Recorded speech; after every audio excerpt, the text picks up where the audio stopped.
जय भीम मित्रांनो, आज गेलो होतो आम्ही दीक्षाभूमी. तिथं दिसल्या होत्या मला खूप साऱ्या चप्पल. मला वाटलं 150त 2 आहे, पण तो म्हणे नाही बाई 150त 1 आहे. मग म्हणलं राहू दे. मग समोर गेलो, तिथं दिसल्या घड्याच्या दुकानात सुंदर सुंदर घड्या होत्या. इकडे पुस्तक वाटत होते वाटते शायद. आणि मग खूप मस्त मस्त दुकानं लागली होती इकडे. सगळे पाहत पाहत गेले. मग आम्ही पोचलो दीक्षाभूमीच्या गेटवर. खूप जास्त गर्दी होती. एवढी गर्दी मी बघितलीच नाही. मग पोचलो आम्ही दीक्षाभूमीवर.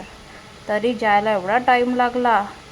दर्शनासाठी आम्हाला खूप लंबी अशी लाईन लागली होती. जबरदस्त पोलीस बंदोबस्त होता. इथे होती भगवान गौतम बुद्ध यांची मूर्ती. आणि लाईनमध्ये लागलो सर्वजण तिथे. आणि इकडे होती डॉक्टर बाबासाहेब आंबेडकर यांची मूर्ती. तर फायनली आम्ही पोचलो दीक्षाभूमीच्या आतमध्ये. बघा किती गर्दी होती. बघा किती सुंदर असं स्तूप आहे. इकडे होते भगवान गौतम बुद्ध यांच्या मूर्त्या. तुम्ही पण आले होते का दीक्षाभूमीला?